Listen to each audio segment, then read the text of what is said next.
Hello, everyone. I wanted to make a brief recording to accompany our Project One. And our assessment Project One is to shoot product photography. As we mentioned, there's a couple main genres that commercial photographers really use, at least in our region. And the sort of repeated genre we see over and over again is product photography. So there's product photography in our region. There's human subject photography, and that might be for modeling portfolios, that might be for portraiture for families or for individuals, the whole range of things that goes along with that. Those are two of the most sort of universal, as well as being commercially like the top genres in our region. And because our program is really a commercial program versus a fine arts program, those are two of the assessment issues that we're going to focus on as well. As I mentioned, the projects tend to be assessment, whereas the assignments tend to be skill building. So in this, we want to check how you put your skills together. And the skills that we're assessing, of course, are assignment one, skill assignment one, which is manual, being able to shoot, two I should say, is being able to shoot in manual, shooting to a raw format. And the raw format is going to be to your advantage because you'll be able to do at least a little bit of post-processing when you're done with the image to make it better. And capturing in RAW uses the full capability of your sensor, whereas if you capture in JPEG or any other format, it tends to throw away data. It's said to be a lossy versus lossless when you capture in JPEG. So we want that lossless RAW file. We want you to use manual exposure triangles so that you understand all the factors involved, keeping your ISO as low as possible. You might have to start raising it if the light conditions are such that you can't get a usable product, but in general, you want to drive down the ISO settings. Using the correct aperture so that you can capture things the way you want as far as depth of field maybe, or the focal plane depth, and then exposure using shutter speed as well. And any of those, of course, are a triangle, and they all interplay with each other. So if you adjust one, you have to then make adjustments to the other. Excuse me. So we have these product photos here to kind of share with you. The way I did it is I went into the 115 group, and I did a search of all the photos, and I put a limiter of product on it, product or product photography. So you can see some of the previous works that have been done for things like colognes tend to be very popular. Liquor bottles, if you are of age and have that laying around, you could photograph it. There's additionally soft drink bottles like Coke and Crush, that sort of a thing. There's tea. I did the Teavana tea example. A thermos for a product. You see here somebody did sort of a splashy drink kind of a thing. More Coke. Candles. This one was kind of interesting. The person did a KC Masterpiece bottle, just using a production bottle. Normally in the field we use specialized bottles, but they just took one right out of the fridge and were able to shoot that. Wine and cheese. This one, it's a bit of a process shot. The actual shot crops this out so you can see there's a flash that's sort of put on the background and another flash that's on the front of the bottle, so you can see the results of that. Products, rings, oils, anything really. The statement that we have specifies something that comes in a bottle, and it doesn't have to be necessarily a drink. It can be any number of things, but it specifies something that comes in a bottle because that's one of the trickiest things to shoot. But as you can see, we're open to a bunch of different types of products as well. So consider that a lot of beauty products, a lot of different types of soft drinks, objects, all those things. And then you're going to be shooting with different types of light as well. So I exhibited this. Many of you have heard me mention the fact that I have used LED lights that are from the hardware store, or the big box hardware stores, Lowe's, Home Depot, Menard, whatever it happens to be. That's what this is. It's an LED light. It's pretty big. It's about, I don't know, maybe 8 inches. And it's got this large LED in the center, and I use that a lot. It's sort of a white balance LED. You'll see here, this is from the, I think it's the shooting room on campus that we have. You see a big stand here. and a giant roll of trace paper or vellum. That's a part of that. And then you see the actual product that was shot. So you can see how we shoot with different types of light. There's flash. This is a large flash with a softbox to show you how the thermos was photographed. There's light painting. This V8 can was done using light painting and just a very small LED flashlight, two different size flashlights really, and the wood stool, just plain old regular wooden stool, and then a dark basement. I shot a lot of these in my basement just as proof of concept for doing it. Yeah, here's more light painting. You see the light paintings with the crazy backgrounds are very long shots in a completely dark room. And to get those crazy backgrounds, they used a cell phone that had, I believe this one had 4 or 5 dots on it on the cell phone, sort of blue dots that you could pick, a light painting application. And they just kind of moved it around the background in addition to using the flashlight to expose the bottle.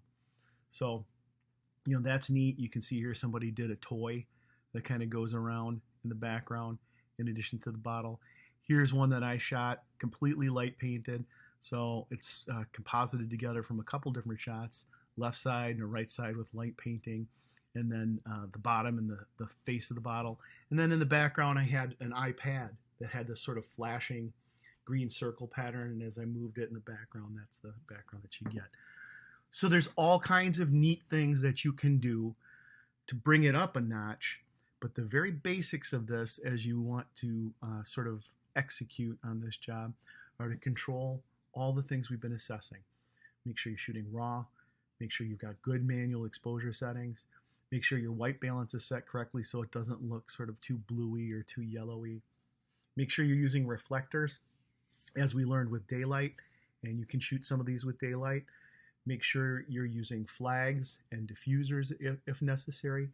Make sure you're going to shoot some with either constant light or potentially light painting in some way, and then try some with your flash unit. The flash unit's probably the trickiest for you because many of you only have one flash unit. Those of you that are near campus know that you can check out additional flash units to drive as a slave. We'll be covering that around week 6 or 7 to make sure that you understand that aspect of powering or driving your flash units as well. Okay, so we're back in the course shell. I want to take a look at, in our course content, we have the skill assignments to build the skill, and then we have our assessment contracts. So I'm going to click on the assessment contracts here. We're going to look at contract 1, and please ignore these dates. These are as of the filming.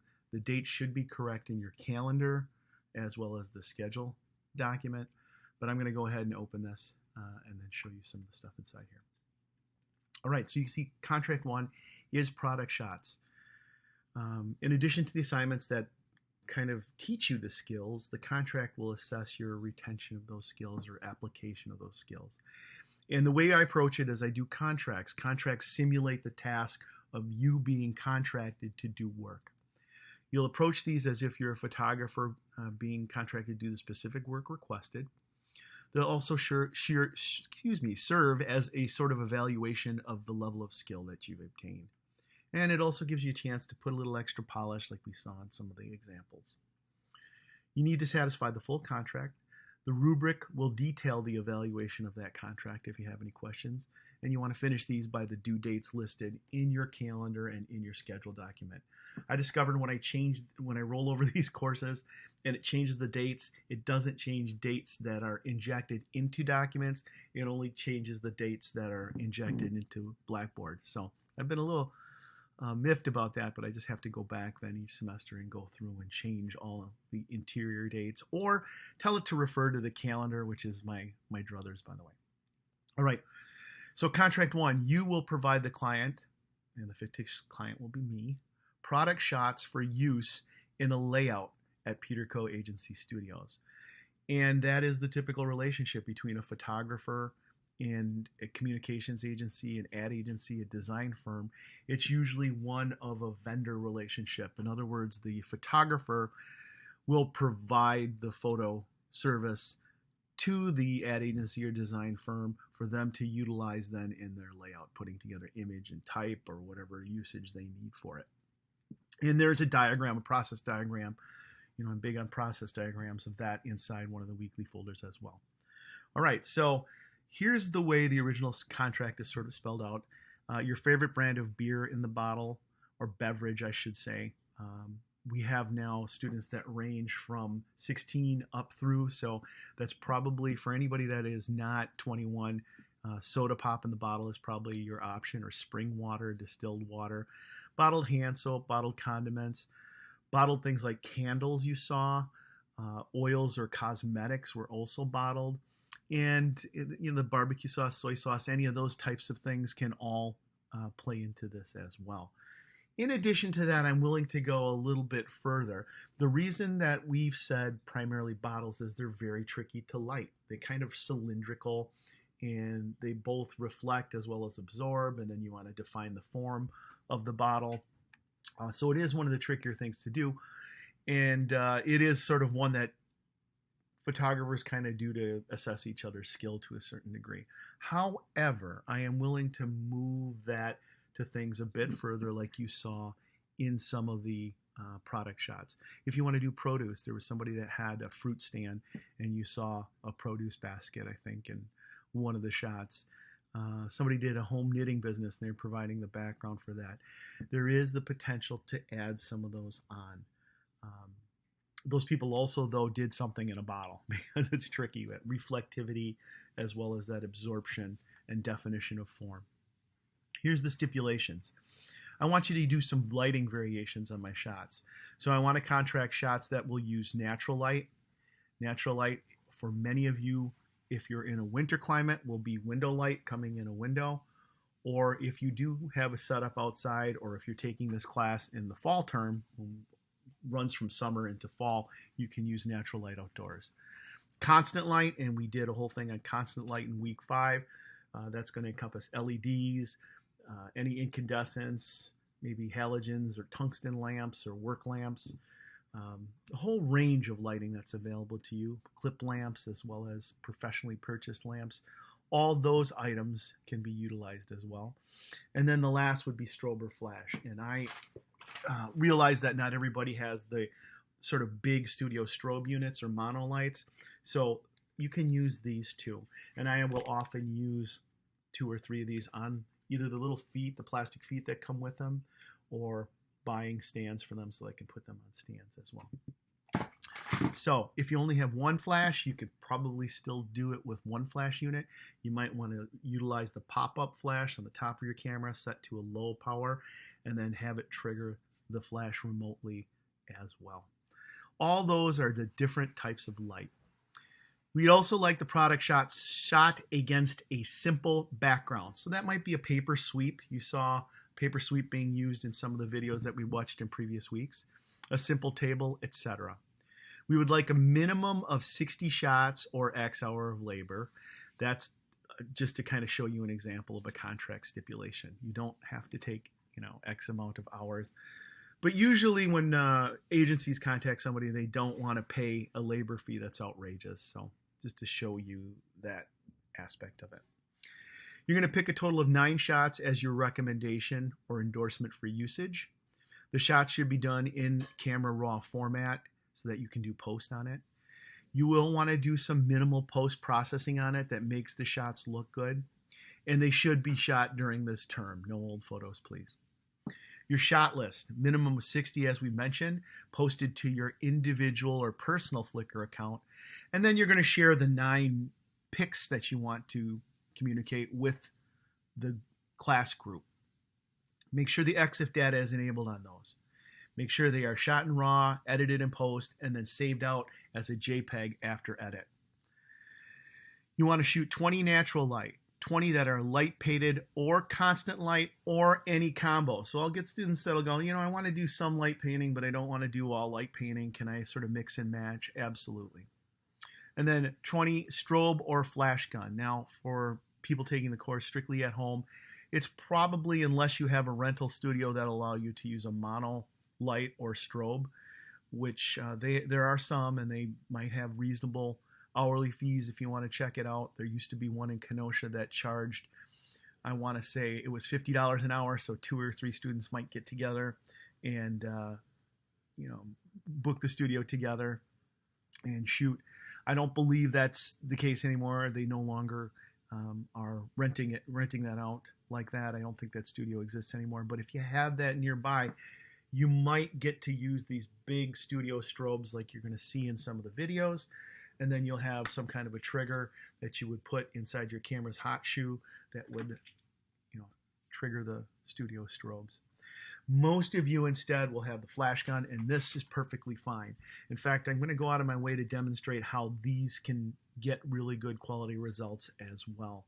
Sometimes you may want to utilize more than one, so that might mean checking out a unit from the library if you are close to one of our libraries. If you are not close to one of our libraries, it might mean renting or borrowing a unit from a friend or somebody that will allow you to use it.